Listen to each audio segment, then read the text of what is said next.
Oi, meus queridos. Que bom ter vocês aqui mais uma vez nesse canal Confissões dos Avós. Fica comigo e escuta com carinho, porque essa história carrega uma mensagem que eu preciso deixar para vocês. Eu tenho 81 anos. 81 anos. E até hoje, toda vez que a neblina desce pesada e o vento frio assobia nas frestas da janela, um arrepio sobe pela minha espinha e eu volto a ser aquela menina descalça, tremendo de medo no escuro da serra. Meu nome é Vera. Nós morávamos num pedacinho de terra arrendada, bem no sopé da serra da Ibiapaba, pertinho de Viçosa do Ceará. Era um lugar bonito de doer. De um lado, o paredão verde da serra coberto de névoa, do outro lado, o vale aberto, cheio de carnaubeira e juazeiro, com o vento quente subindo do sertão e trazendo aquele cheiro seco de mato queimado e terra rachada. A nossa casinha era de taipa, branquinha de cal, com o chão de terra batida que mamãe varria todo santo dia com uma vassoura de palha de carnaúba. Tinha um pote de barro na entrada, onde a água ficava sempre gelada, e na cozinha o fogão de lenha vivia aceso, com a panela de feijão murmurando e o cheiro de farinha torrada grudando nas paredes. Mamãe era uma mulher miúda, de mãos finas e voz mansa, que tinha sido criada pelo meu avô materno. Um homem que eu vou falar muito nessa história e que vocês vão entender porque eu nunca consegui chamar de avô com carinho. Ela não era filha de sangue dele, não. Ele pegou mamãe para criar quando ela era ainda de colo, depois que a mãe verdadeira dela morreu de febre no pós-parto. Todo mundo na região achava que ele tinha feito uma caridade, mas caridade não transforma a menina em serviçal. Mamãe cresceu naquela casa grande de portas altas, no centro de Viçosa, lavando, passando, cozinhando, servindo. Os filhos de sangue dele tinham roupa nova, sapato de couro, caderno da escola. Mamãe tinha um vestido remendado e as palmas das mãos calejadas antes de ser moça. Meu pai, o Tião, era lavrador.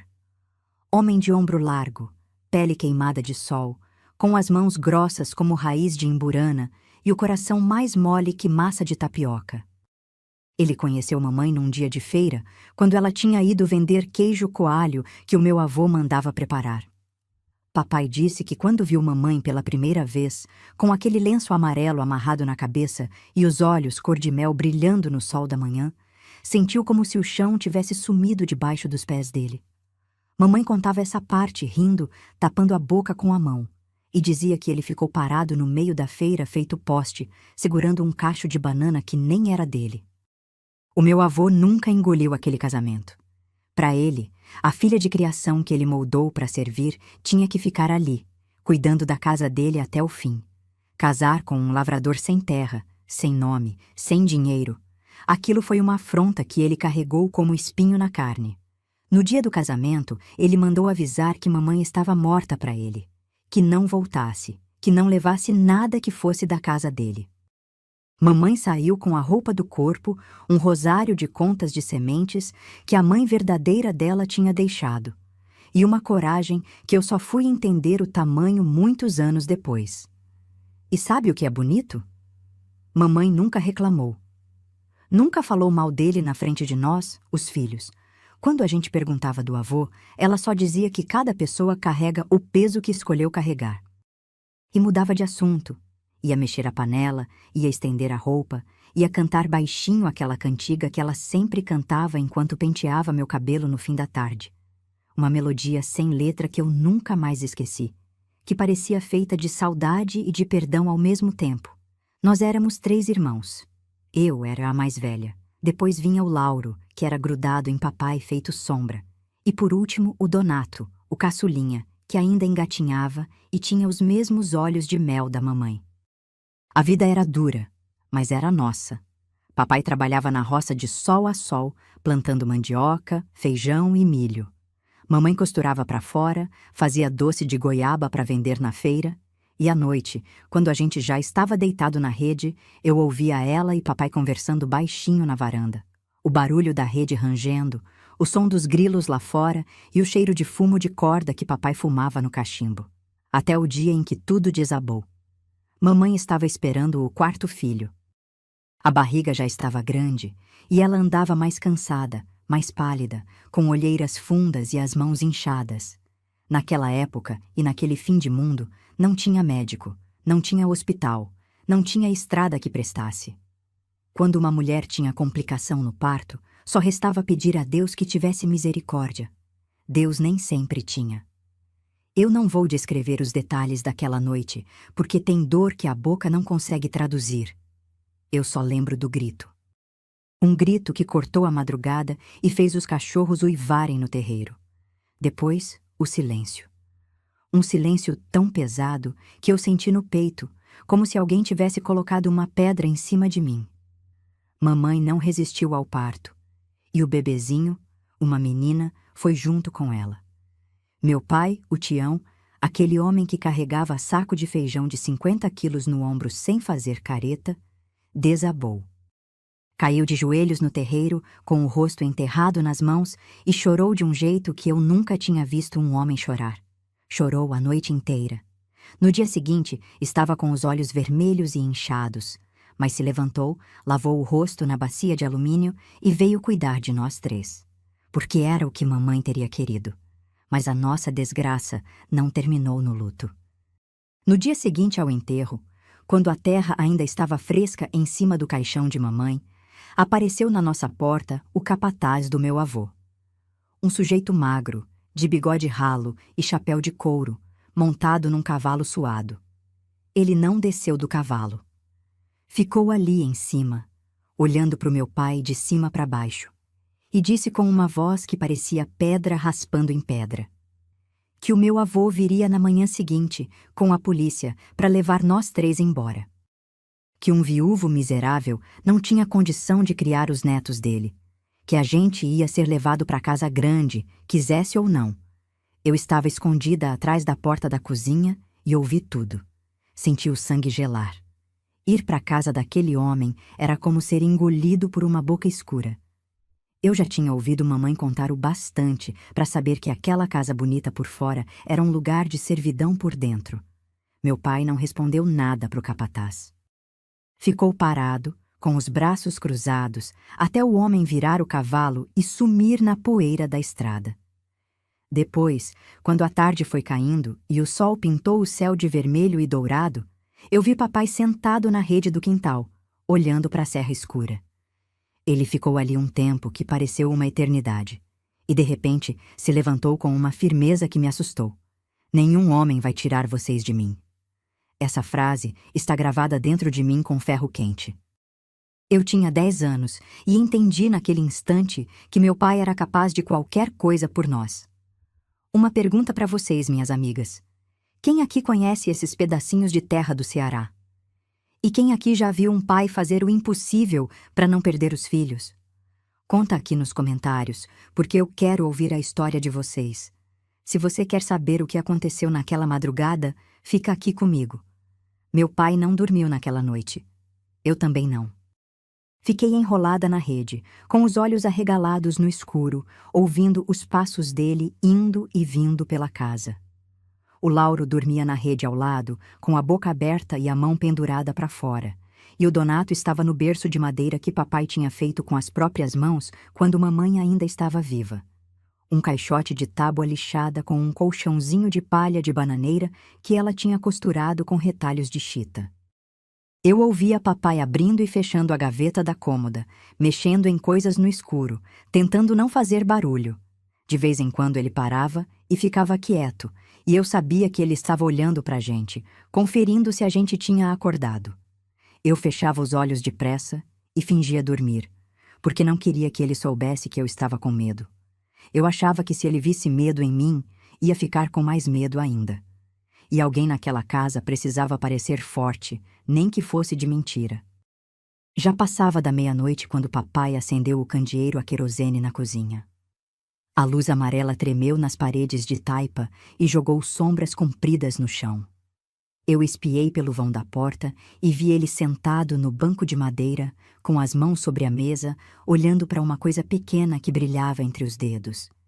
Era a aliança de mamãe. Uma aliança fininha de cobre, já escurecida pelo tempo, que papai tinha mandado fazer no ferreiro da vila quando pediu mamãe em casamento. Não era de ouro, não era de prata. Era o que um lavrador sem terra podia oferecer. Mas mamãe usava aquela aliança como se fosse a joia mais preciosa do mundo. Nunca tirava. Lavava roupa com ela, amassava barro com ela, socava pilão com ela. A aliança já estava fina de tão gasta, moldada no formato exato do dedo dela, com um brilho fosco que só o uso de muitos anos dá ao cobre. Papai ficou olhando para aquela aliança por um tempo que eu não sei medir. Depois, levou ela até os lábios, beijou devagar e guardou no bolso de cima da camisa, aquele bolsinho pequeno que fica perto do coração. Abotoou com cuidado, apertando o tecido como quem fecha um cofre. A partir daquele momento, eu nunca mais vi meu pai sem aquela aliança ali. Nunca. Nem para trabalhar na roça, nem para tomar banho no rio, nem para dormir. Ela ficou ali, no bolso do peito, encostada no coração dele, como se mamãe ainda estivesse viva dentro daquele pedacinho de cobre gasto. Papai pegou o lençol da cama de casal, aquele lençol branco de algodão cru que mamãe tinha alvejado no sol da semana anterior, e estendeu em cima da mesa. Foi colocando as coisas dentro, uma por uma, com um cuidado de quem sabe que aquilo é tudo que vai restar da vida que a gente conhecia. Uns beijus de tapioca que a vizinha Dona Francisca tinha trazido no dia do enterro, enrolados em folha de bananeira. Uns pedaços de queijo coalho que já estavam começando a ressecar. Um punhado de farinha de mandioca dentro de uma lata de goiabada vazia. Rapadura. 2 bananas maduras. E a cabaça grande, a que mamãe usava para carregar água quando ia para a roça, que ele encheu no pote de barro até transbordar. Eu vi ele olhar em volta da cozinha, demorar os olhos na panela de ferro pendurada no gancho, no coador de pano manchado, no pilão de madeira encostado no canto, no ramo de alecrim seco amarrado na janela que mamãe dizia que espantava coisa ruim.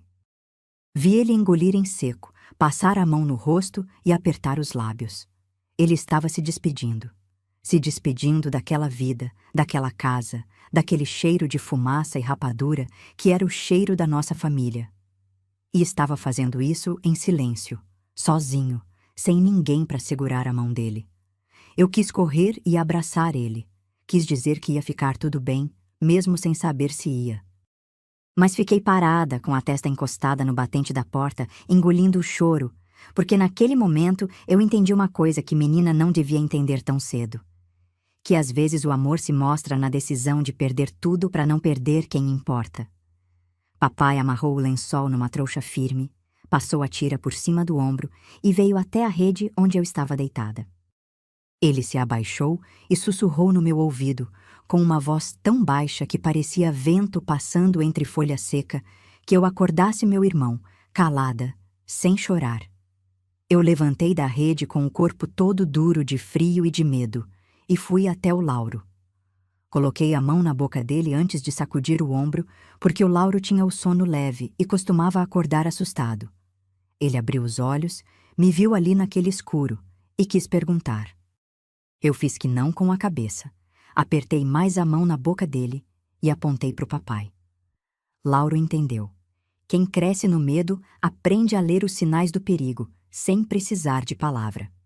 Papai pegou o Donato do berço com uma delicadeza que não combinava com o tamanho das mãos dele. O menino gemeu baixinho, se mexeu, mas não acordou. Papai acomodou ele no ombro esquerdo, com a cabecinha encostada no pescoço, e segurou firme com o braço. Na outra mão, pegou a minha mão. A mão dele era áspera, quente, e apertava a minha com uma força que dizia tudo que a boca não podia dizer naquela hora. Antes de sair, papai olhou uma última vez para dentro da casa. A luz do candeeiro ainda tremia na cozinha, fazendo as sombras dançarem nas paredes. Ele soprou a chama. E quando a escuridão tomou conta de tudo, eu senti como se a gente tivesse morrido ali dentro e nascido de novo, do lado de fora, em outro mundo, num mundo onde não tinha mais casa, não tinha mais chão, não tinha mais nada. Só a mão do meu pai e a estrada escura na frente. Nós saímos pelos fundos, pela trilha que passava atrás do curral vazio, margeando a cerca de arame farpado do vizinho. A noite estava sem lua. O céu estava tampado de nuvem grossa, e a escuridão era tão densa que eu tropeçava nas pedras e nas raízes sem enxergar nada. Papai conhecia aquele caminho de cor. Tinha andado por ali 1000 vezes indo buscar lenha na mata, e ia na frente, puxando a gente com uma segurança que eu não sei de onde vinha. Talvez viesse do desespero, talvez do amor, talvez sejam a mesma coisa. O plano dele, que eu só fui entender inteiro muito tempo depois, era atravessar as matas da Ibiapaba a pé, subir pelos boqueirões de pedra, cruzar a serra pela trilha dos tropeiros velhos e chegar na divisa com o Piauí antes do amanhecer. Lá, meu avô não teria poder. Lá, a polícia dele não chegava. Lá, a gente podia sumir no mundo como gente que nunca existiu. O Lauro andava do meu lado, calado, com os pés descalços batendo na terra fria. De vez em quando ele tropeçava e eu segurava ele pelo braço. Nenhum de nós falava. O único som era o dos nossos passos, o da respiração pesada do papai e o barulho do mato de noite, grilos, corujas, o estalo de galhos secos quebrando sob o peso de algum bicho que a gente não via.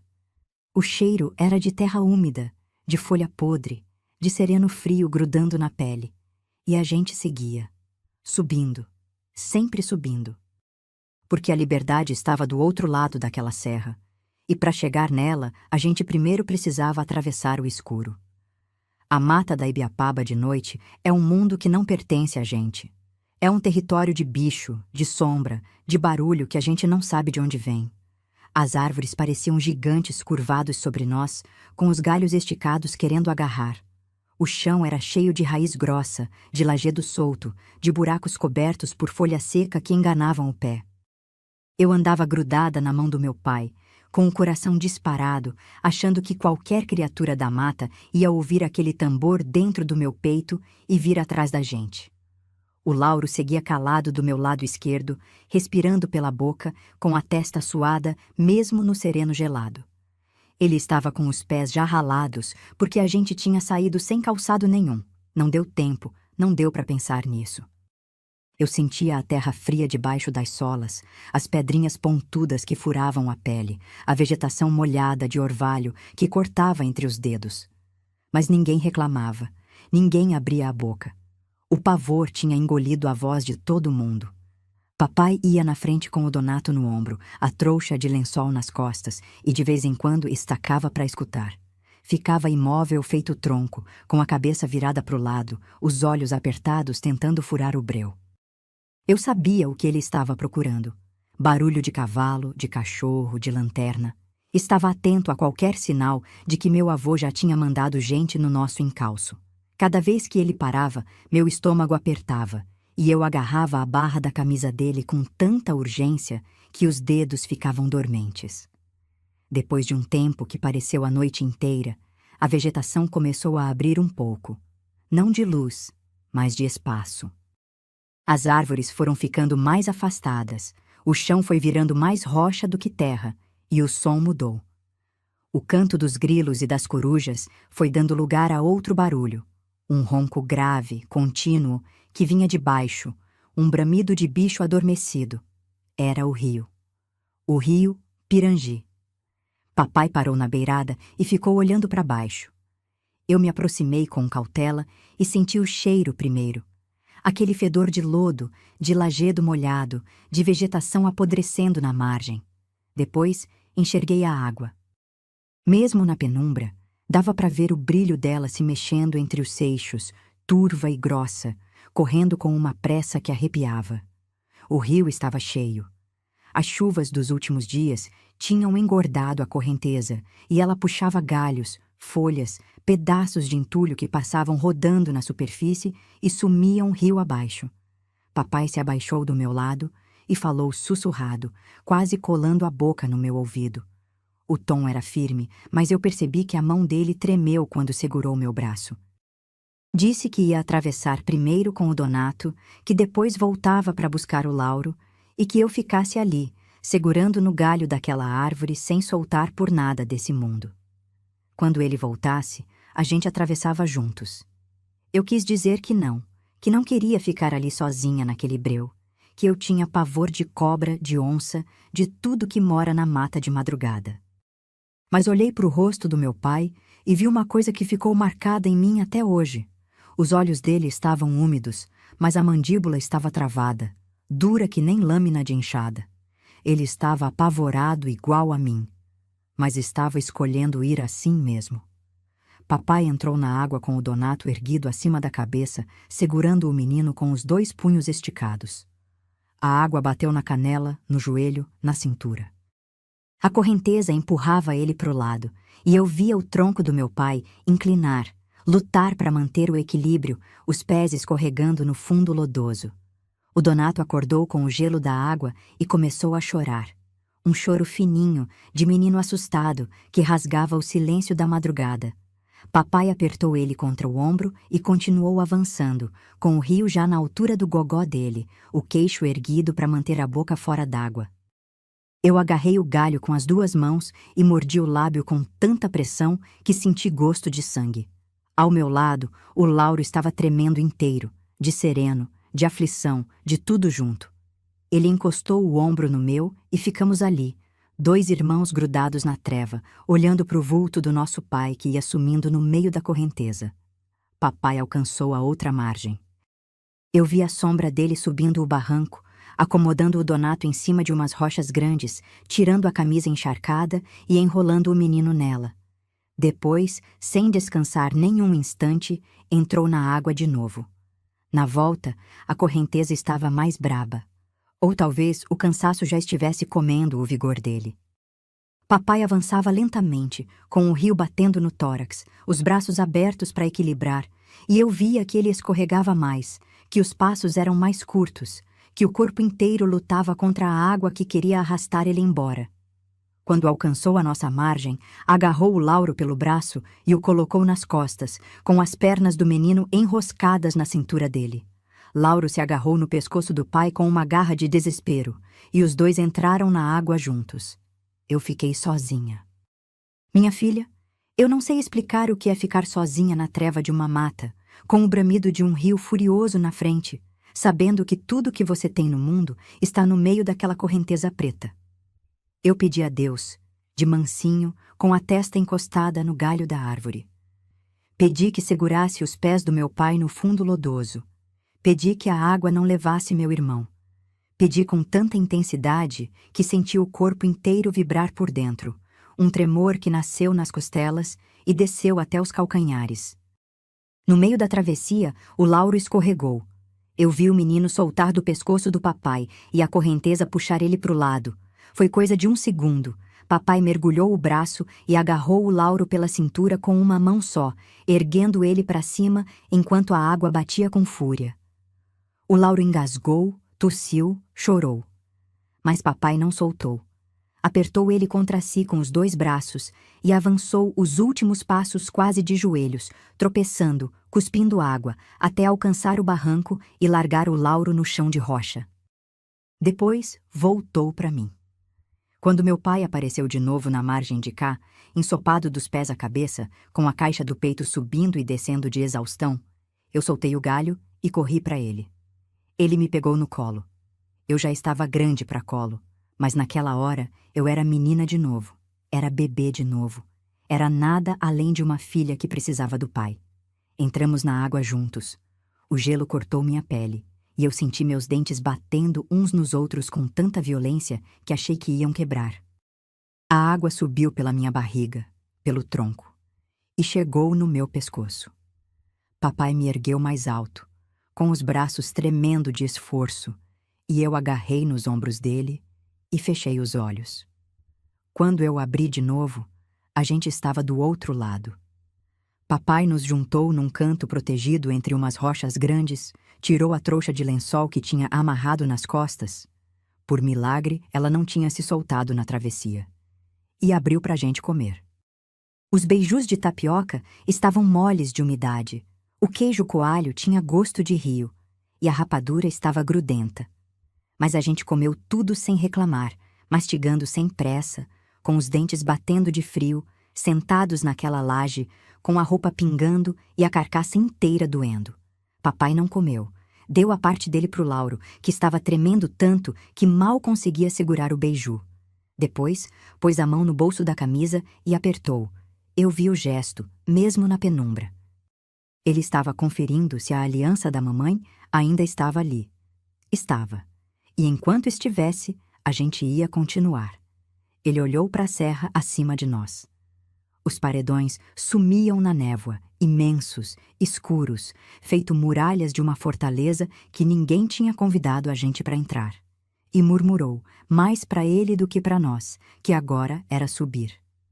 A subida começou antes do amanhecer, quando o céu ainda estava tampado de nuvem e o frio grudava na pele molhada da gente que nem cataplasma de barro.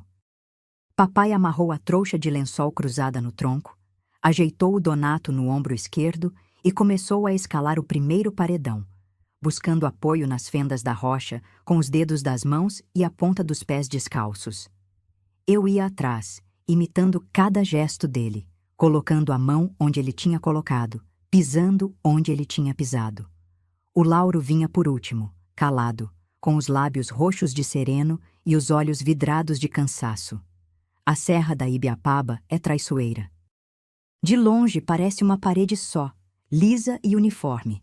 Mas quando você encosta nela, descobre que é cheia de degraus tortos, de saliências que enganam, de trechos onde o granito vira areia e o pé escorrega sem aviso. Tinha lugar que a gente precisava se arrastar de barriga no chão, passando por debaixo de raízes grossas que brotavam da fenda do paredão e desciam retorcidas, agarradas na serra com a teimosia de quem se recusa a cair. Tinha trecho onde o caminho sumia, e papai parava, olhava para cima, farejava o vento e escolhia a direção pelo instinto de quem conhece o mato. Não aquele mato, mas o jeito que a natureza se comporta quando quer mostrar passagem. O Donato chorava de vez em quando, um choro abafado de menino exausto, e papai balançava ele no ombro sem parar de subir, murmurando qualquer coisa que eu não conseguia ouvir de onde estava. Talvez fosse cantiga, talvez fosse uma súplica. Talvez fosse só o nome da mamãe, repetido que nem ladainha, para não deixar o desânimo chegar. Quando a gente alcançou o primeiro platô, papai nos deixou descansar atrás de uma moita de jurema. Eu deitei no chão de cascalho e senti cada osso do meu corpo reclamar ao mesmo tempo. As palmas das minhas mãos estavam esfoladas, com cortes finos que ardiam quando o suor escorria por dentro. Os joelhos do Lauro estavam ralados e tinham marcas de sangue seco misturado com lama. Papai examinou os pés de cada um. Os meus tinham um corte fundo no calcanhar que eu nem tinha sentido, de tanta adrenalina, e rasgou um pedaço da barra da camisa para fazer uma atadura. Enquanto ele amarrava o pano no meu pé, eu olhei para o rosto dele pela primeira vez com a claridade fraca que começava a nascer atrás das nuvens. O que eu vi me doeu mais do que qualquer corte. Papai estava destruído. Os olhos fundos, cercados de olheiras escuras, a boca rachada. O pescoço cheio de arranhões de galho e espinho. E mesmo assim, as mãos dele eram delicadas no meu pé, enrolando o pano com cuidado de quem enfaixa porcelana, apertando só o bastante para segurar sem machucar. Ele me perguntou baixinho se estava doendo. Eu fiz que não com a cabeça, porque se eu abrisse a boca ia chorar, e se eu chorasse ele ia sofrer, e se ele sofresse mais um pouco eu achava que ia quebrar. Então engoli tudo e dei um sorriso torto que não enganou ninguém, mas que serviu para ele se levantar e seguir em frente. A segunda parte da subida foi pior. A neblina desceu de vez, tão espessa que parecia leite derramado entre as rochas. A gente enxergava só uns 2 palmos à frente, e o mundo inteiro virou uma coisa só, branca, úmida, sem forma. Os sons ficaram estranhos dentro daquela cerração. O barulho dos nossos passos voltava duplicado, e de vez em quando eu ouvia um estalo seco que parecia vir de trás, e o sangue congelava nas veias. Papai andava com uma mão na parede de granito e a outra segurando o Donato, tateando o caminho palmo a palmo, sentindo a inclinação do terreno com a sola do pé antes de dar o próximo passo. Eu me lembro do aroma daquela neblina. Não era de chuva, não era de rio. Era algo mineral, de pedra antiga, de terra que nunca viu sol, misturado com o perfume adocicado de alguma planta silvestre que florescia na beira do precipício.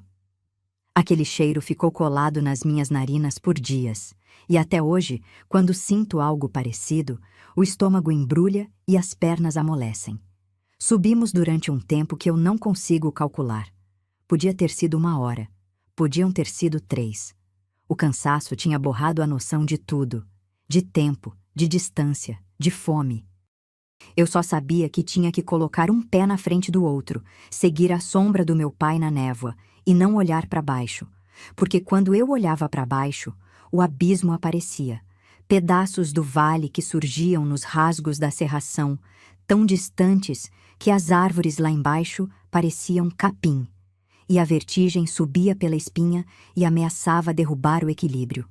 Foi quando chegamos numa curva fechada, num trecho onde a trilha contornava a borda de um penhasco enorme, que papai estancou de repente. Esticou o braço para trás, me impedindo de avançar. Eu quase bati nele. Ele mandou a gente ficar parada ali, sem se mexer. A voz dele tinha mudado. Não era mais a voz cansada de um homem fugindo. Era a voz tensa de alguém que tinha visto alguma coisa que não esperava encontrar. Eu espiei por cima do ombro dele e olhei para baixo, para o fundo da ribanceira. E foi ali, no meio daquela névoa que escondia quase tudo, que eu vi a cena mais marcante da minha vida inteira. Porque ali embaixo, preso entre umas pedras pontiagudas na beira do abismo, estava um carro, um Fusca. Com o teto completamente esmagado contra o barranco, as rodas viradas para o céu e o para-brisa estilhaçado, espalhando caquinhos de vidro que brilhavam na claridade pálida da madrugada. Alguém tinha despencado daquela estrada, e alguém ainda podia estar vivo ali dentro. Papai virou para mim com um olhar que eu nunca vou esquecer. Era um homem que estava fugindo para salvar os filhos, que não podia se atrasar, que sabia que cada minuto de demora era 1 minuto a mais para o meu avô nos alcançar. Mas era também um homem que tinha acabado de perder a mulher, que sabia o que é ficar desamparado, que sabia o tamanho de morrer sozinho num lugar onde ninguém escuta seu grito. Ele olhou para mim, olhou para o despenhadeiro, e eu vi o dilema rasgando ele por dentro. Podia seguir em frente e salvar os filhos. Ou podia descer e tentar salvar um estranho, arriscando tudo. Meu pai pousou o Donato no chão, ao lado do Lauro. Tirou a trouxa das costas, pôs a mão no bolso da camisa, ali onde a aliança de mamãe descansava, e a apertou por um instante, como se estivesse pedindo permissão. Depois olhou para mim e pediu que eu cuidasse dos meus irmãos, que ele já voltava. E começou a descer a ribanceira. Eu vi meu pai sumir na borda do precipício e senti o mundo encolher ao meu redor. O Lauro agarrou minha mão com tanta urgência que os dedos dele estalaram nos meus. O Donato, largado no chão embrulhado na camisa do papai, choramingava de fome e de frio, com os lábios arroxeados e o narizinho escorrendo.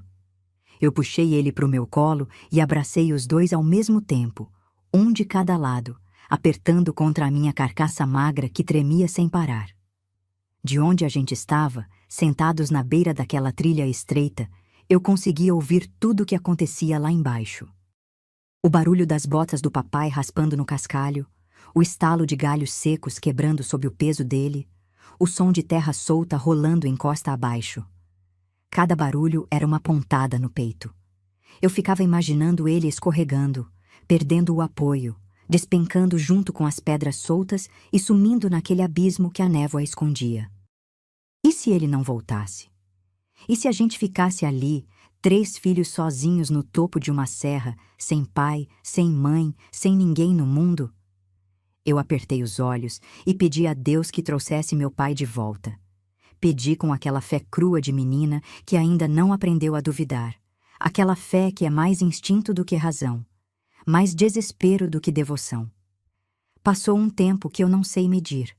Podia ter sido 5 minutos, podia ter sido meia hora. O silêncio da serra era quebrado só pelo vento que assobiava entre os lajedos e pelo gotejamento da neblina condensando nos galhos das árvores. Até que eu ouvi a voz do papai, lá de baixo, abafada pela distância e pela cerração, gritando que tinha alguém ali, que estava vivo. Meu coração disparou. O Lauro levantou a cabeça e olhou para mim com os olhos arregalados. Eu fiz sinal para ele ficar quieto e me arrastei de barriga até a borda da trilha, segurando numa raiz grossa que saía do barranco. Dali, eu consegui enxergar um pedaço da cena lá embaixo, entre os rasgos da névoa que iam e vinham com o vento. O Fusca estava pior do que eu tinha imaginado. Não era só o teto amassado. A lateral inteira do carro estava prensada contra um bloco de granito e a porta do motorista tinha entortado para dentro, formando uma gaiola de metal retorcido. Os vidros tinham virado farelo espalhado nas pedras ao redor, brilhando na claridade cinzenta da madrugada que começava a raiar. E debaixo daquilo tudo, preso entre o volante esmagado e o banco deformado, tinha um homem. Eu vi os pés dele primeiro. Sapatos de couro escuro, daqueles que gente da cidade usa, cobertos de barro e de sangue. Depois vi o tronco torcido, numa posição que parecia impossível, e a cabeça tombada para o lado, com os cabelos grisalhos grudados na testa por uma mistura de suor e crosta escura. O sujeito gemia baixo, um gemido fraco, contínuo, de quem já não tem vigor para gritar. Papai estava ajoelhado no lodaçal ao lado do Fusca, tentando forçar a abertura com as mãos. Puxava, empurrava, chutava. O metal rangia, mas não cedia. As mãos dele já estavam raladas, com os nós dos dedos em carne viva, e eu via a frustração no jeito que ele sacudia a cabeça e bufava pelo nariz. Então ele parou. Olhou em volta, procurando alguma coisa que pudesse servir de alavanca. Encontrou um tronco grosso de aroeira, daqueles duros que nem cupim rói, caído entre umas moitas na encosta. Agarrou com as duas mãos, encaixou a ponta na fresta entre a chapa e a lataria amassada e começou a forçar. O barulho que aquele metal fez quando começou a ceder, eu nunca mais esqueci. Era um gemido longo, estridente, de ferro se rendendo. Parecia que o carro estava gritando de dor junto com o homem lá dentro. Papai forçava a alavanca com o peso do corpo inteiro, com os pés fincados no atoleiro, os ombros travados, as veias do pescoço saltando. Eu via o rosto dele de relance quando a névoa abria, vermelho de esforço, com os dentes trincados e os olhos fechados de tanta pressão. Ele estava usando tudo o que tinha. Cada grama de músculo que a roça e a enxada tinham colocado na carne daquele lavrador, ele estava despejando naquela alavanca improvisada. A porta cedeu com um estalo seco que ecoou na serra inteira. Abriu só um palmo, mas foi o bastante. Papai largou o tronco para o lado, enfiou os braços na abertura e agarrou o desconhecido por debaixo dos ombros. Começou a puxar devagar, com cuidado para não machucar mais do que já estava. O ferido urrou. Um grito rouco que fez os pássaros levantarem voo das copas das árvores. Mas papai não parou. Continuou puxando, centímetro por centímetro, até que a figura do sujeito deslizou para fora daquela carcaça de ferro retorcido e tombou no chão encharcado. Papai caiu sentado no chão, ofegante, com os braços ralados e cobertos de uma mistura de barro, ferrugem e um vermelho que não era dele. O estranho estava estendido ao lado, respirando com dificuldade, com o rosto lívido e uma mancha escura se espalhando pela camisa branca, na altura das costelas. Tinha os olhos abertos, vidrados, tentando focar no rosto do meu pai. Mas a terra não ia esperar. Eu ouvi o estrondo antes de ver. Um som grave, profundo, que veio do chão, não do céu, não do vento, mas de dentro da serra. A encosta onde o Fusca estava apoiado começou a se mover. Primeiro devagar, um deslizar de cascalho miúdo, depois com uma pressa que me travou por dentro. A terra debaixo do veículo cedeu, e o Fusca começou a escorregar para baixo, arrastando pedregulho, mato arrancado e lama numa avalanche que foi engrossando a cada segundo. Papai reagiu por instinto. Agarrou o homem pelo colarinho da camisa e se jogou para o lado, rolando com ele barranco acima, se agarrando em raízes e saliências de pedra com uma mão, enquanto segurava o peso inerte do estranho com a outra. A terra passava rente aos pés dele, levando tudo embora. O carro, as ferragens, os caquinhos de vidro, os pedaços de para-choque. O Fusca despencou ribanceira abaixo, com um estrondo de lataria batendo em rocha que ecoou no vale inteiro, e sumiu num buraco de vegetação fechada lá no fundo do boqueirão. Quando o barulho parou e a poeira assentou, papai estava grudado na encosta, com as pernas tremendo, os dedos cravados numa raiz de jatobá, e o acidentado pendurado no braço dele, inconsciente, com a cabeça tombada para trás. Se meu pai tivesse demorado mais 30 segundos dentro daquela ribanceira, os dois teriam ido junto com o Fusca. Eu não consegui segurar. O choro veio de uma vez, sem aviso, sem controle. Chorei alto, chorei de soluçar, chorei com o ser inteiro sacudindo. O Lauro começou a chorar junto, e o Donato berrou no meu colo com aquele choro agudo de quem sente o desespero dos mais velhos sem entender o porquê. Lá embaixo, papai começou a subir de volta, carregando o homem nas costas. Eu já vi muita coisa na vida. Vi seca engolir plantação inteira, vi enchente levar casa, vi gente boa perder tudo e gente ruim prosperar sem merecer. Mas a cena do meu pai subindo aquela encosta com um desconhecido nas costas é a imagem que mais vezes me visitou em sonho.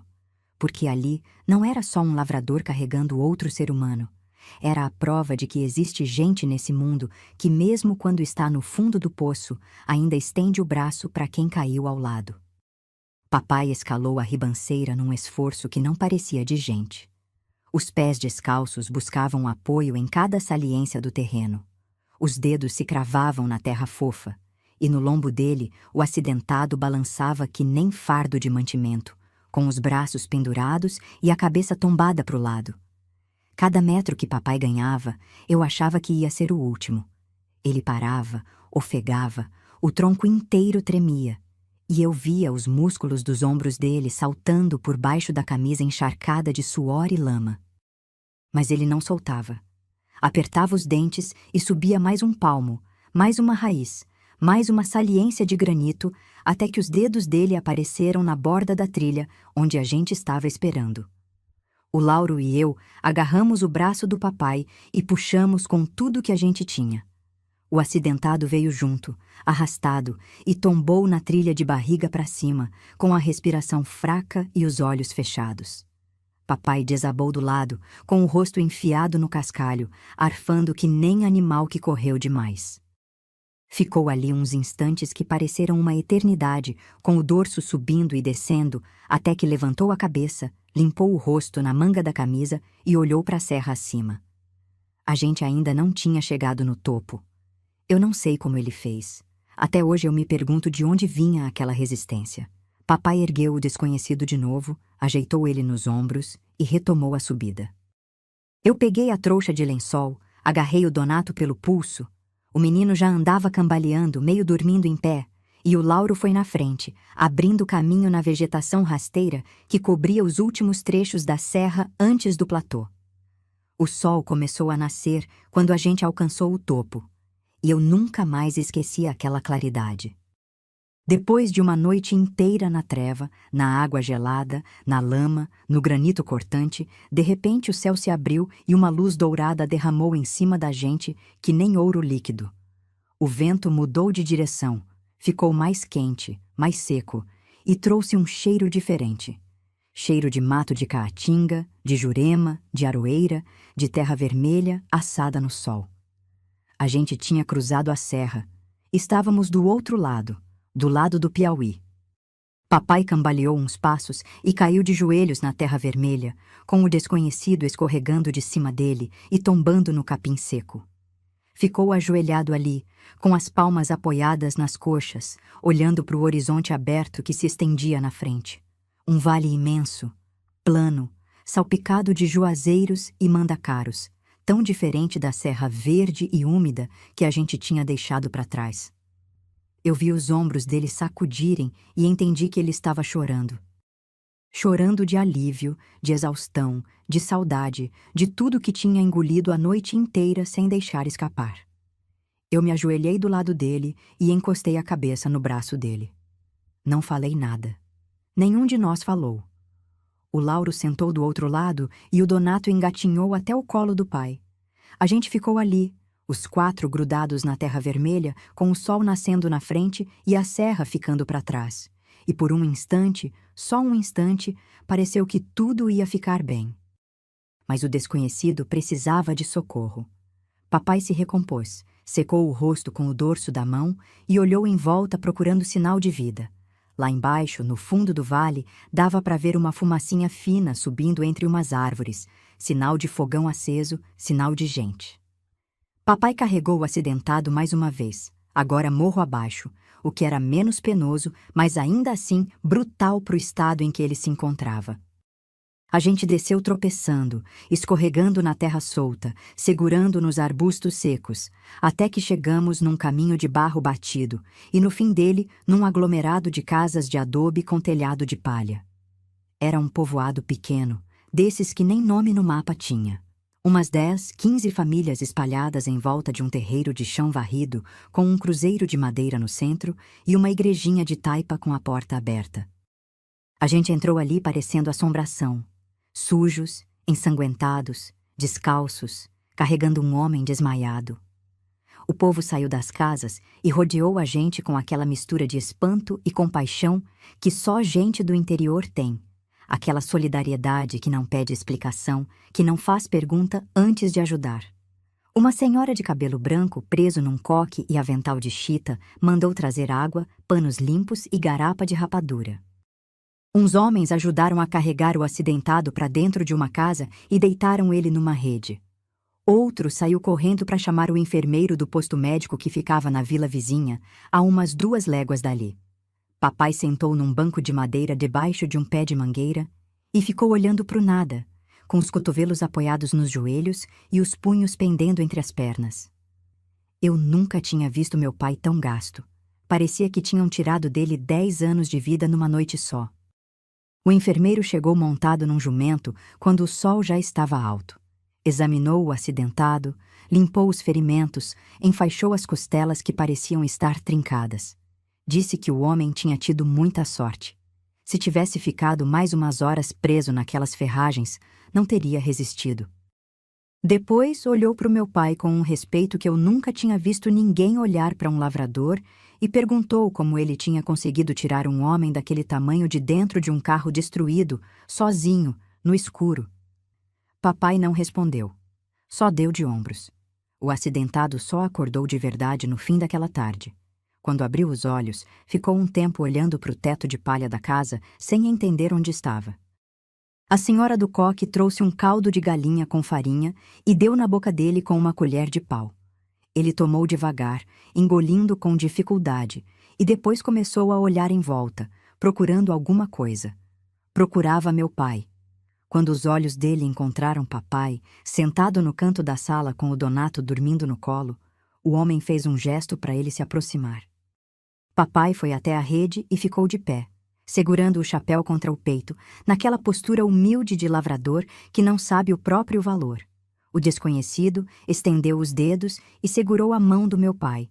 Aquela mão grossa, esfolada, com os nós rachados e as unhas sujas de terra, e apertou com tanta gratidão que eu vi os olhos dele se encherem de água. Naquele momento, ninguém ainda sabia quem era aquele homem de cabelos grisalhos, de sapatos de couro e camisa branca manchada de sangue. Ninguém sabia que ele era um desembargador, um dos homens mais respeitados da capital que tinha vindo à região resolver questões de terras de herança. E ninguém imaginava que aquele aperto de mão ia mudar o destino da nossa família para sempre. O desembargador se chamava Dr. Ernesto. A gente só ficou sabendo o nome dele no dia seguinte, quando um rapaz da vila vizinha apareceu no povoado, perguntando por um senhor grisalho que tinha sumido na estrada da serra. O rapaz era motorista de uma fazenda da região e tinha sido contratado para esperar o desembargador numa localidade do outro lado da serra, mas quando ele não apareceu, saiu procurando. Alguém no caminho disse que tinha visto um lavrador chegar num povoado da divisa carregando um homem ferido, e o rapaz veio até ali. Quando confirmou que era o Dr. Ernesto, o rapaz ficou sem cor no rosto. Disse que todo mundo na capital já estava sabendo do sumiço, que tinham mandado gente procurar na estrada, que achavam que ele tinha caído num precipício e morrido. E, na verdade, era quase isso mesmo. Se meu pai não tivesse descido aquela ribanceira, o desembargador teria morrido sozinho dentro daquelas ferragens, no fundo de um boqueirão onde ninguém ia encontrar ele. Ele ficou no povoado se recuperando por uns dias. O enfermeiro voltou 2 vezes para trocar os curativos e verificar as costelas. A senhora do coque, Dona Raimunda, eu nunca esqueci o nome dela, cozinhava caldo de galinha com inhame, fazia chá de erva cidreira para ele dormir e trocava os panos da rede dele toda manhã. O povo do povoado cuidou daquele sujeito da cidade com a mesma naturalidade com que cuidariam de um vizinho. Ninguém pediu nada em troca.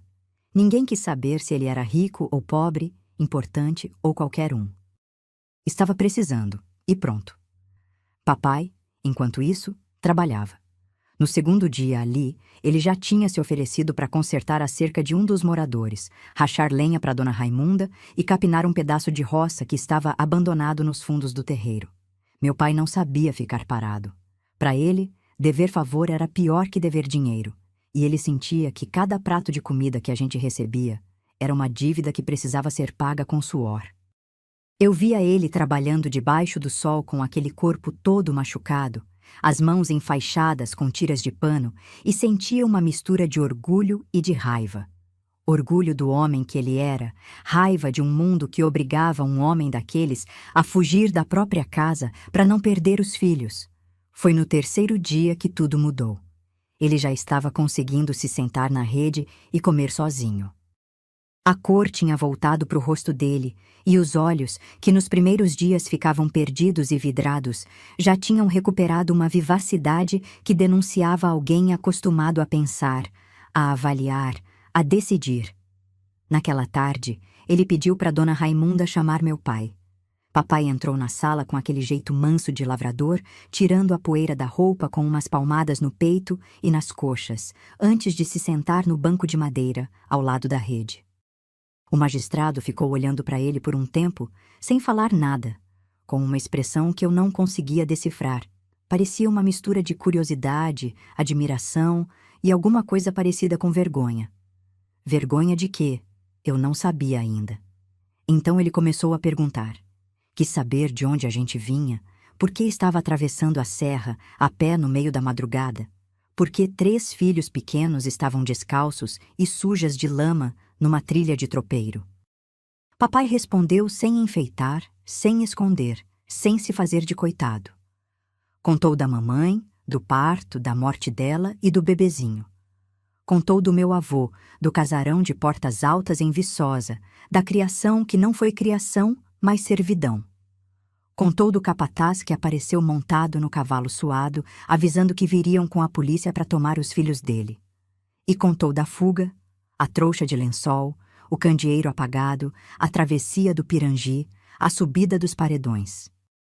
Eu estava sentada no chão, no canto da sala, com o Donato no colo. O Lauro estava encostado na parede, com os joelhos dobrados e a cabeça baixa. A gente ouvia tudo em silêncio, e era estranho ouvir a nossa própria história contada assim, de uma vez, em voz alta. Parecia maior do que a gente tinha vivido. Parecia coisa de outra família, de outro mundo, mas era a nossa vida, e cada palavra que papai dizia era verdade pura, sem um grão de exagero. Quando papai terminou de contar, o doutor Ernesto não falou nada por um tempo longo. Ficou quieto, com o queixo apoiado na mão, os olhos fixos num ponto qualquer da parede de adobe. Depois, lentamente, estendeu os dedos e segurou o pulso do meu pai. Não o braço, não o ombro.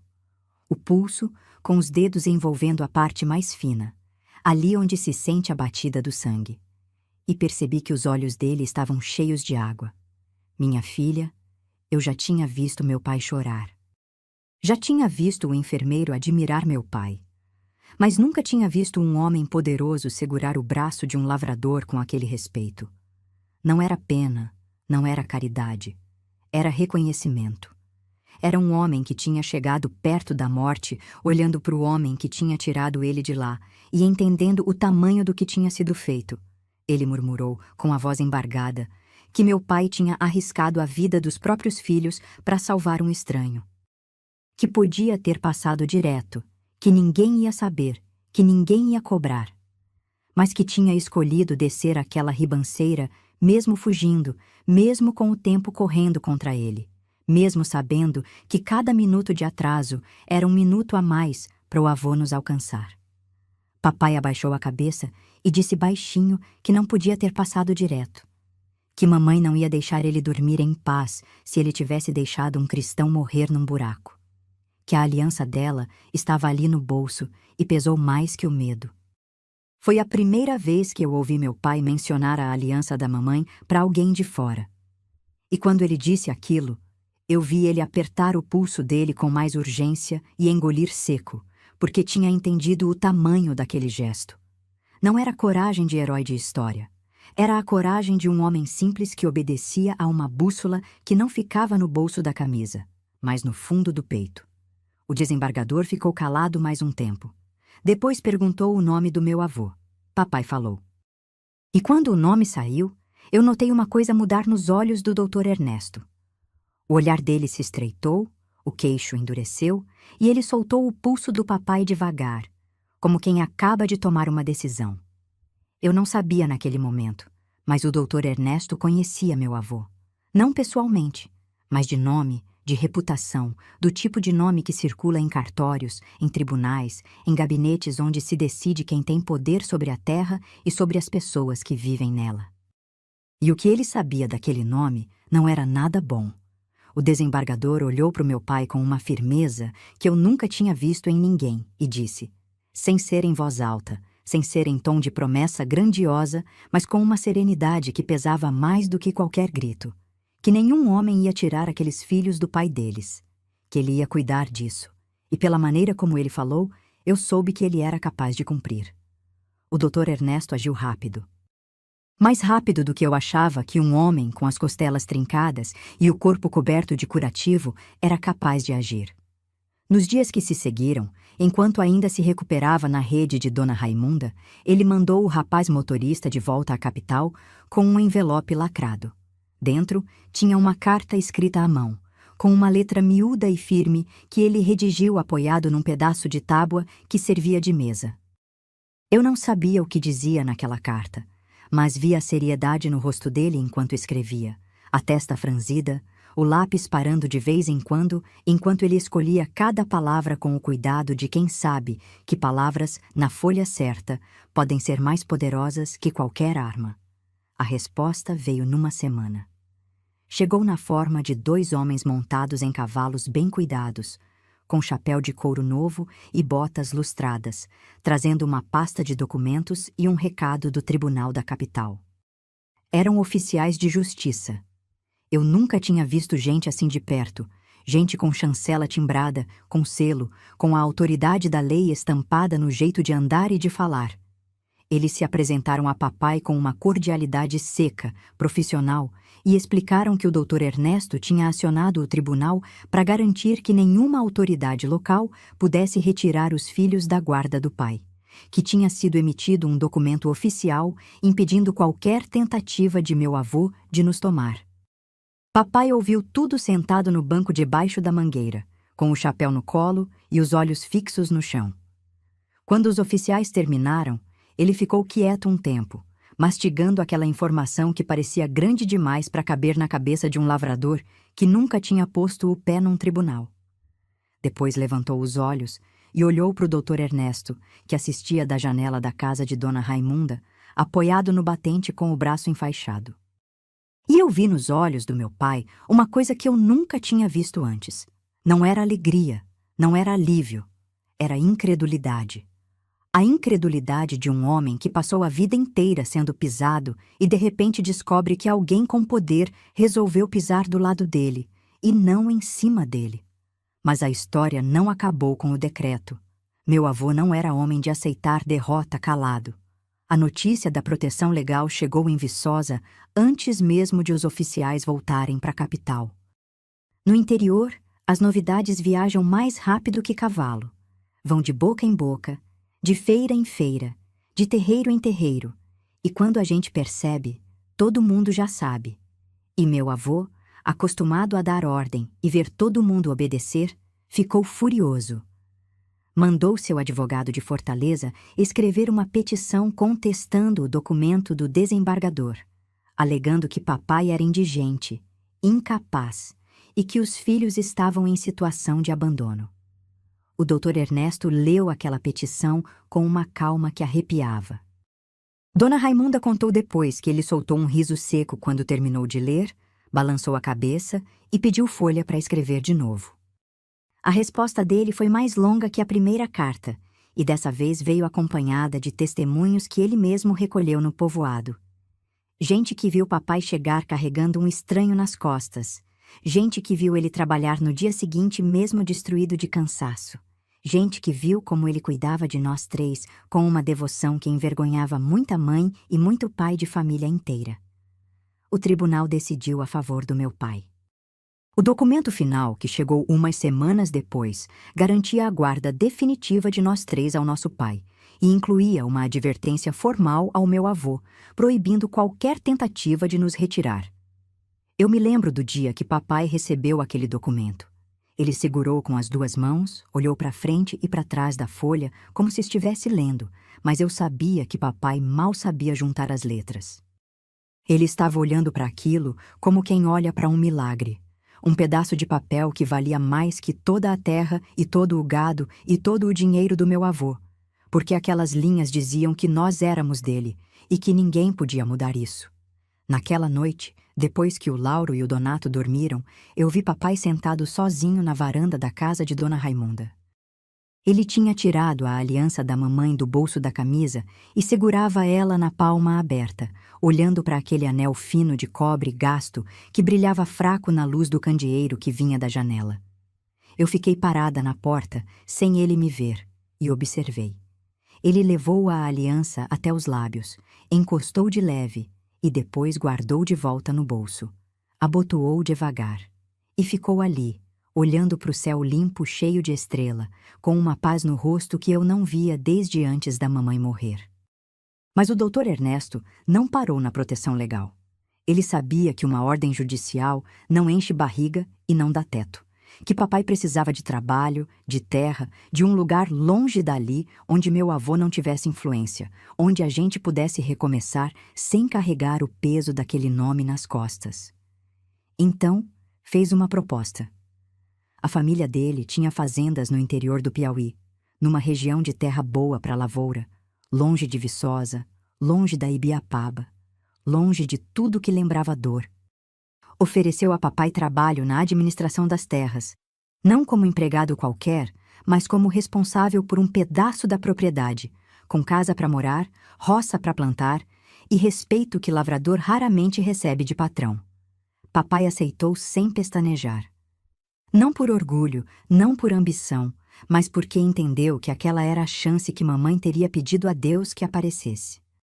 E quando a gente partiu daquele povoado, numa manhã de sol com cheiro de mato queimado e terra vermelha, Dona Raimunda saiu na porta enxugando os olhos no avental de chita, e o povo todo ficou parado no terreiro acenando, como se a gente fosse família que estava indo embora e não um bando de desconhecidos que tinha aparecido sujo e desesperado poucos dias antes. Eu olhei para trás uma última vez. A serra da Ibiapaba estava lá, imensa, verde, coberta de névoa no topo, bonita de doer. A serra que quase nos engoliu, a serra que nos devolveu, e eu soube, naquele instante, que a gente nunca mais ia voltar. A fazenda ficava numa região de cerrado aberto, com chão de terra vermelha e areia fina, diferente de tudo que a gente conhecia. Não tinha o verde fechado da Ibiapaba, não tinha a névoa da serra, não tinha o frio que cortava os dedos de madrugada. Ali, o sol era largo e generoso, o céu parecia maior, e o vento quente trazia um cheiro de capim seco e flor de peque que grudava na roupa e na pele. As árvores eram mais baixas, retorcidas, com cascas grossas e troncos que pareciam ter sido esculpidos pelo tempo. Mangabeiras, buritis nos brejos, jatobás que davam sombra suficiente para descansar no meio da labuta. A casa que o Dr. Ernesto destinou para a gente ficava no alto de uma chapada suave, com varanda de madeira voltada para o poente. Era simples, de adobe e telha de barro, mas para nós parecia um palácio.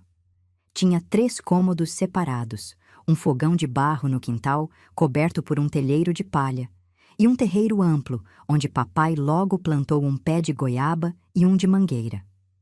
Atrás da casa, a roça se estendia num declive manso até um córrego de água limpa, onde a gente lavava roupa e tomava banho no fim da tarde, com o sol pintando tudo de dourado e cor de cobre. Papai se entregou àquela terra com uma fúria que eu não conhecia nele.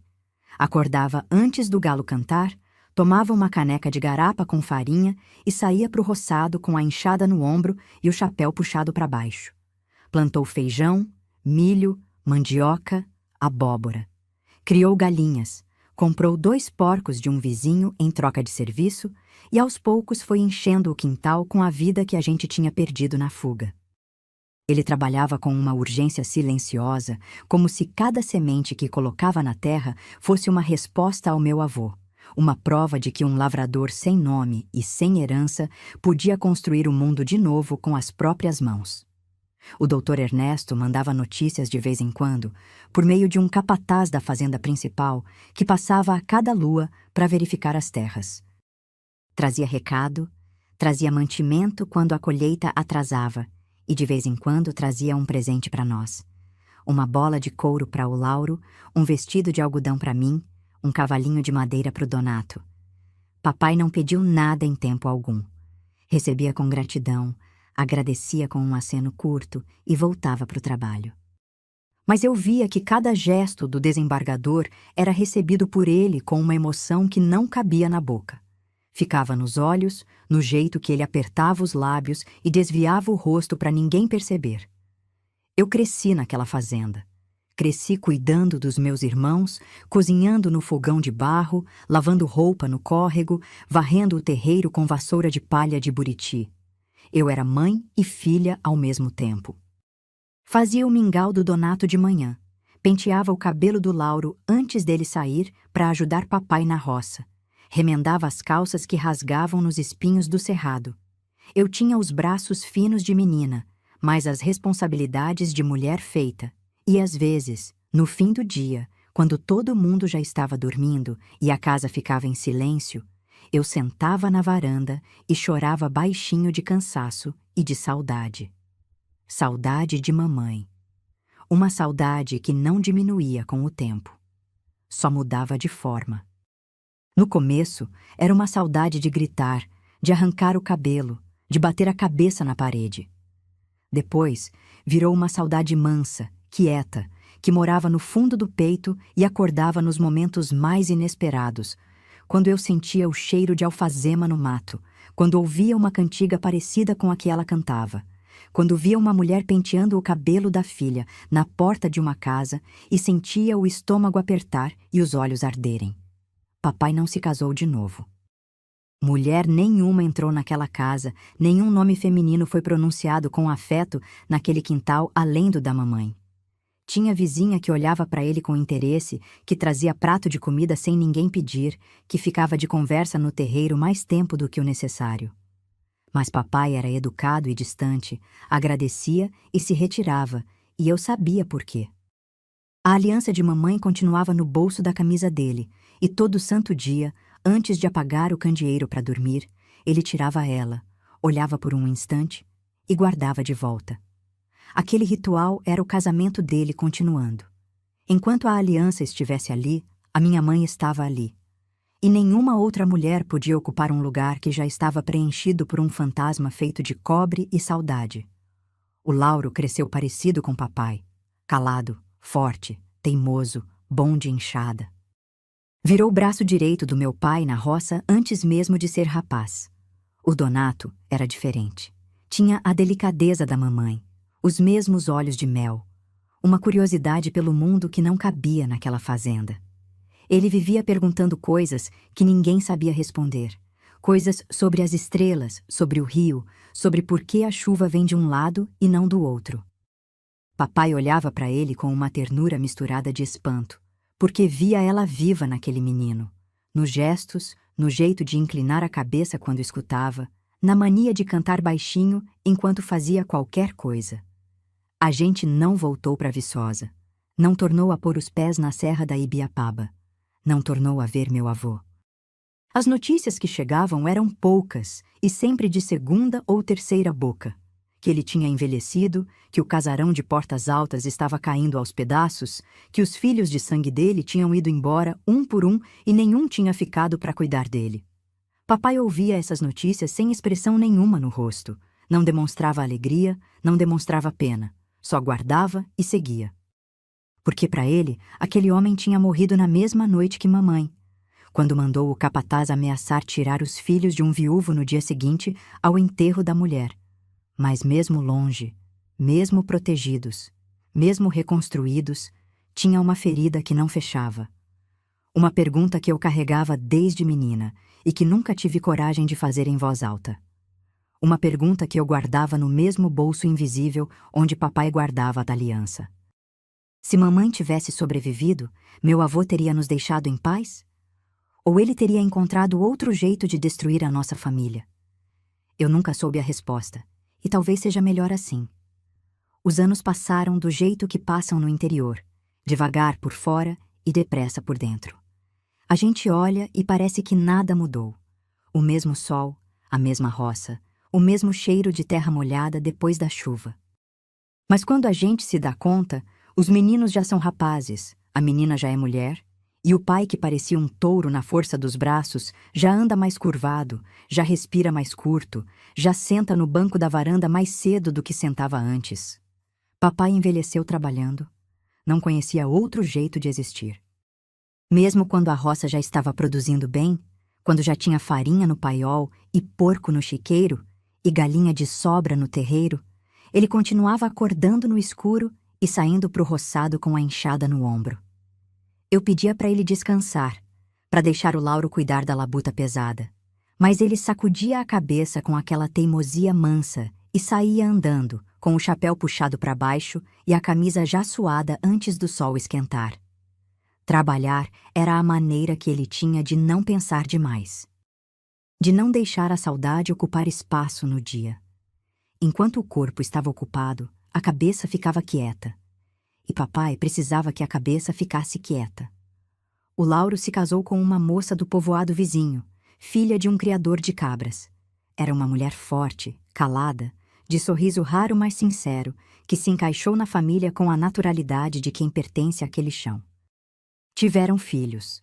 2 meninos que nasceram com o mesmo rosto largo e as mesmas mãos grandes do avô, e que corriam pelo terreiro com a mesma energia selvagem que o Lauro tinha quando era pequeno. Papai olhava para aqueles netos com uma ternura que ele não conseguia disfarçar. Pegava eles no colo, deixava eles subirem nas costas dele, sentava no chão para brincar de cavalinho com uma paciência que ele não tinha tido com os próprios filhos, porque naquela época a vida não deixava, a fome não deixava, o perigo não deixava. O Donato seguiu outro caminho. Com a ajuda do Dr. Ernesto, que pagou os estudos dele sem papai precisar pedir, o menino dos olhos de mel foi estudar na capital. Primeiro as letras, depois o ginásio, depois o curso de professor. Cada vez que voltava para a fazenda nas férias, estava mais alto, mais magro, mais cheio de ideias e de palavras que papai não entendia, mas ouvia com uma admiração silenciosa. O Donato falava de livros, de leis, de um mundo que ficava além do horizonte do cerrado, e papai ouvia sentado na varanda, com a caneca de chá de capim-santo na mão, assentindo com a cabeça sem interromper, porque sabia que aquele menino estava realizando o que mamãe teria sonhado para ele se tivesse vivido. Eu me casei também. Casei com um rapaz chamado Valdomiro, filho de um tropeiro do Piauí, homem de riso fácil e mãos grossas, que trabalhava na mesma fazenda que papai, e que me olhava com uma reverência que me fazia lembrar do jeito que papai olhava para mamãe no começo de tudo. Mas eu não vim aqui falar do meu casamento. Vim falar de um dia que marcou a minha vida quase tanto quanto a noite da fuga. Foi numa tarde de outubro, com o cerrado pegando fogo de tão seco e o sol derretendo o horizonte numa linha trêmula de calor. Eu estava no quintal tirando roupa do varal quando vi uma nuvem de poeira subindo na estrada de terra que levava à fazenda. Vinha um automóvel, coisa rara naquele fim de mundo, onde o transporte era lombo de burro ou carroça de boi. O carro parou na frente da casa, e de dentro saiu um senhor de cabelos brancos, terno de linho claro, apoiado numa bengala de madeira escura. Era o Dr. Ernesto. Eu não via ele desde que a gente tinha saído do povoado da divisa, quando eu era menina. Tinham-se passado muitos anos, e ele estava mais velho, mais curvado, com rugas fundas no rosto e manchas de sol nas costas das mãos. Mas os olhos eram os mesmos. Vivos, firmes, com aquela clareza de quem enxerga além do que a maioria vê. Papai estava na roça quando o desembargador chegou. O Lauro foi correndo buscar ele, e quando papai apareceu na porteira, com a enxada apoiada no ombro e a camisa encharcada de suor, o Dr. Ernesto ficou parado olhando para ele por um tempo longo. Depois, caminhou até meu pai, largou a bengala no chão e abraçou ele. Um abraço demorado, apertado, de dois homens que se deviam a vida um ao outro, mas que não precisavam de palavra nenhuma para dizer isso. Papai ficou duro no começo. Ele não era homem de abraço, não era homem de demonstração. Mas depois eu vi os ombros dele amolecerem, vi ele fechar os olhos, vi ele levantar a mão e dar umas palmadinhas desajeitadas nas costas do desembargador. E aquilo, para quem conhecia meu pai, era o mesmo que se jogar no chão e chorar de emoção. O Dr. Ernesto ficou 2 dias na fazenda. Dormiu na rede do alpendre, comeu feijão com farinha e carne de porco na panela de ferro, tomou chá de capim-santo com rapadura e andou pelo roçado com papai, parando de vez em quando para enxugar o suor com um lenço branco que nunca ficava limpo. Ele olhava para tudo com uma expressão que eu demorei para entender. Não era curiosidade, não era pena. Era satisfação. A satisfação de ver que a semente que ele plantou naquele dia, na ribanceira da serra, tinha dado fruto. Que a família que ele protegeu com um envelope lacrado e um selo de tribunal estava viva, inteira, produzindo, existindo. Na última noite, antes de partir, o magistrado e meu pai sentaram juntos na varanda. O céu estava carregado de estrela, e o ar cheirava a jasmim do cerrado, que florescia no canto do quintal. Eu estava dentro de casa, mas ouvia os dois pelo vão da janela. Não conversavam muito. Ficavam em silêncio longos minutos, e de vez em quando um dizia alguma coisa e o outro respondia com um murmúrio ou um riso abafado. 2 homens velhos que se entendiam no silêncio melhor do que na palavra. Em certo momento, eu ouvi o Dr. Ernesto perguntar ao meu pai se ele se arrependia de ter parado naquela madrugada para descer a ribanceira e salvar um estranho, mesmo fugindo, mesmo arriscando tudo. Papai demorou para responder. Depois disse, com a voz rouca de quem fala pouco e sente muito, que a mulher dele não ia deixar ele passar direto, que ela estava ali, no bolso, e pesou mais que qualquer coisa. O desembargador não respondeu. Só ficou quieto, olhando para as estrelas, com os olhos brilhando na luz fraca do candeeiro. Papai nos deixou numa noite de maio. Começou com uma dor no peito que ele tentou esconder, porque era assim que ele fazia com tudo que doía, guardava para dentro e seguia em frente. Mas dessa vez, o corpo não obedeceu. O Lauro contou que ouviu papai se mexendo na cama, respirando com dificuldade, soltando um gemido baixo que não parecia dele. Quando acendeu o candeeiro e viu o rosto do pai, percebeu que a coisa era grave. Papai estava cinzento, com a testa coberta de suor frio e a mão apertando o lado esquerdo do peito, com os dedos cravados na camisa, como se quisesse arrancar a dor de dentro. A mulher do Lauro esquentou água, fez chá de erva cidreira e ajudou a sentar papai na cama, apoiado em travesseiros. O Lauro mandou o filho mais velho sair correndo até o povoado vizinho para buscar socorro. Papai ficou ali, sentado, com a respiração cada vez mais curta, cada vez mais rasa, olhando para o Lauro com aqueles olhos fundos que eu conhecia tão bem. Não tinham medo, não tinham desespero.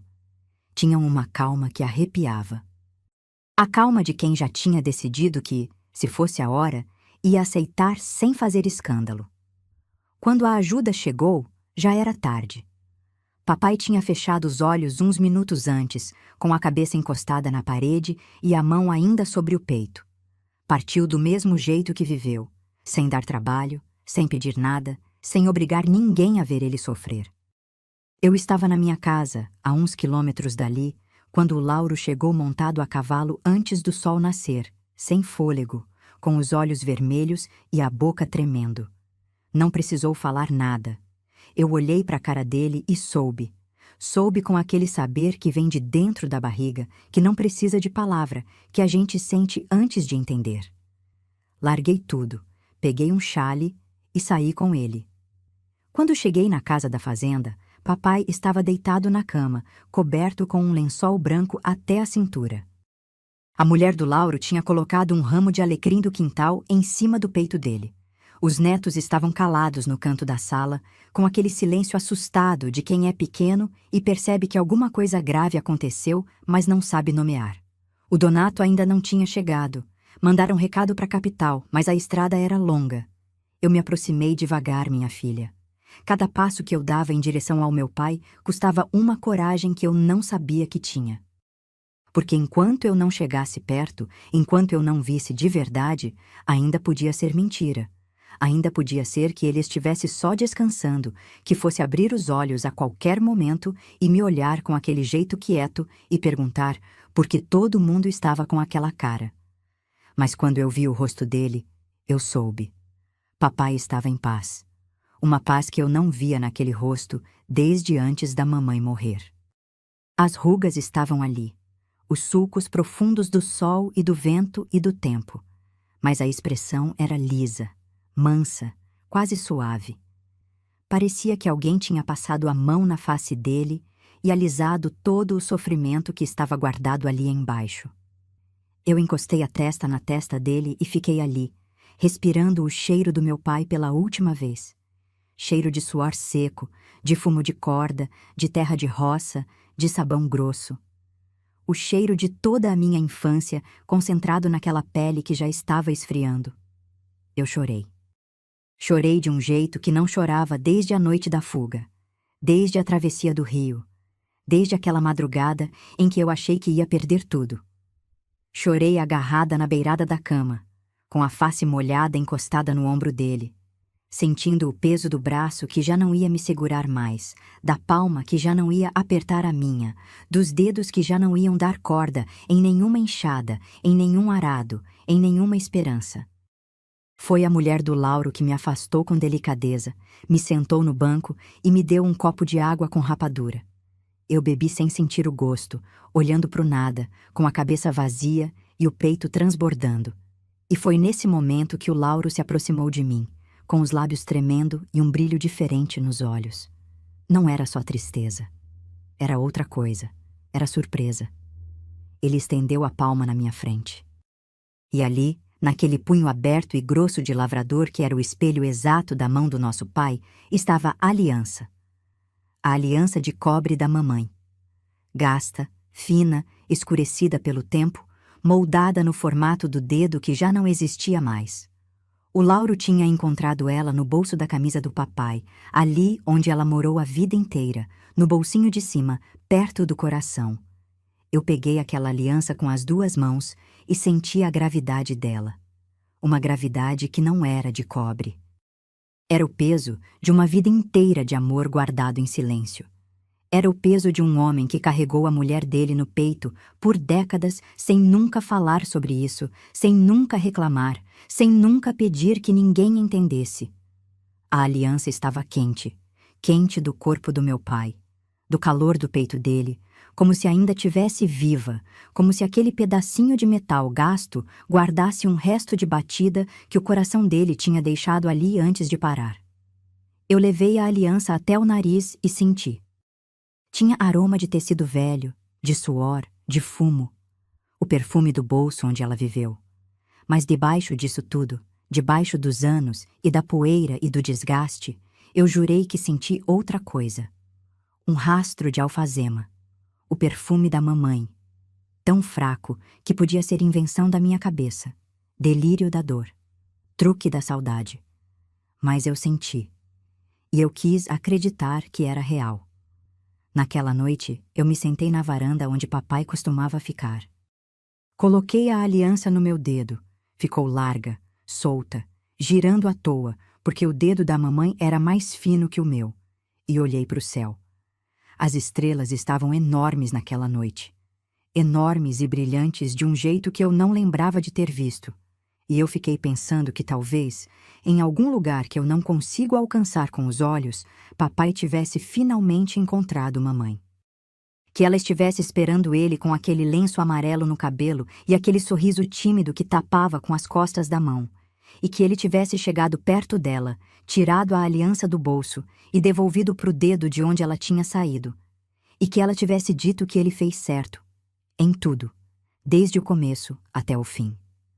O Donato chegou na manhã seguinte.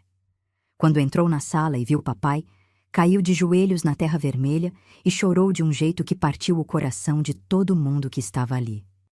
O Lauro ficou do lado dele, com a mão no ombro, calado, firme, segurando a dor do jeito que papai teria segurado.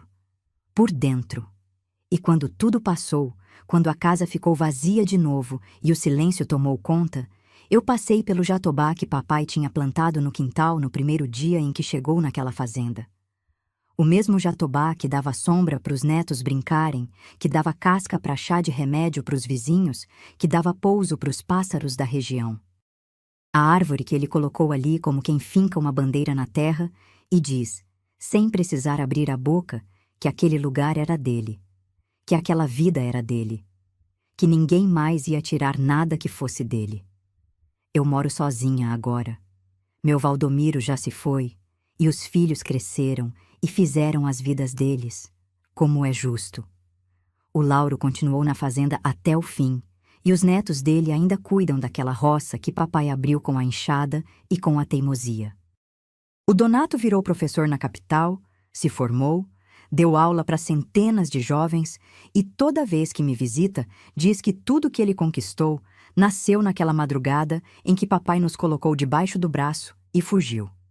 Que a coragem de um lavrador analfabeto abriu o caminho para ele chegar onde chegou. Eu concordo, mas acrescento que não foi só a coragem do papai.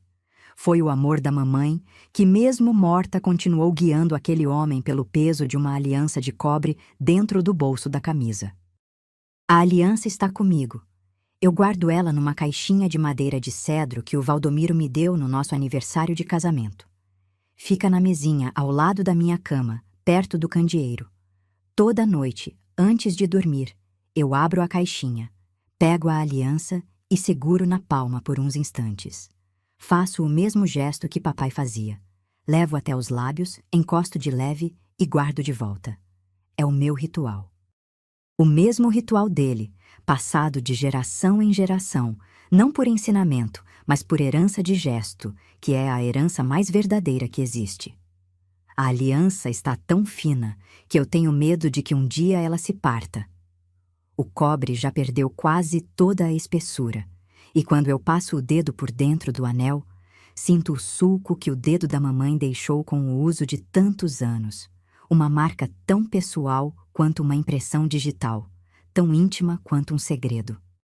Às vezes eu coloco a aliança no meu dedo e fecho a mão, e parece que estou segurando a mão da minha mãe. Parece que ela está aqui, sentada do meu lado, cantando aquela cantiga sem letra que ela cantava enquanto penteava meu cabelo no fim da tarde. E eu fecho os olhos e deixo a melodia voltar, nota por nota, como água de nascente que brota devagar de dentro da memória. Eu entendo hoje coisas que eu não entendia quando era menina. Entendo que meu pai não era só um lavrador fugindo do sogro. Era um homem defendendo o direito de amar os filhos. Entendo que meu avô não era só um vilão de história. Era um homem quebrado por dentro, que confundiu posse com afeto e controle com cuidado, e que morreu sozinho no casarão de portas altas porque tratou gente como propriedade e propriedade como gente. Entendo que o Dr. Ernesto não nos salvou por caridade, nos salvou porque meu pai salvou ele primeiro, e porque no fundo todo ser humano reconhece quando está diante de alguém que é melhor do que ele. E entendo, acima de tudo, que herói não é quem veste capa, não é quem aparece na capa de revista, não é quem tem nome em placa de rua. Herói é aquele lavrador encharcado das águas do Pirangi que desceu um abismo no escuro para salvar um desconhecido, mesmo quando ele próprio era quem mais precisava de salvação. Herói é quem pega 3 filhos descalços no meio da madrugada e cruza uma serra inteira para não deixar ninguém arrancar o que é dele. Herói é quem carrega uma aliança de cobre no bolso da camisa a vida inteira e deixa o peso daquele anel guiar cada decisão, cada passo, cada sacrifício. Meu pai me ensinou muita coisa sem usar palavra nenhuma. Me ensinou que a força não mora nos músculos, mora na decisão de levantar quando tudo empurra para baixo. Me ensinou que o luto não precisa de prazo, pode durar uma vida inteira e ainda assim não impedir ninguém de viver. Me ensinou que o amor verdadeiro não se declara com discurso bonito.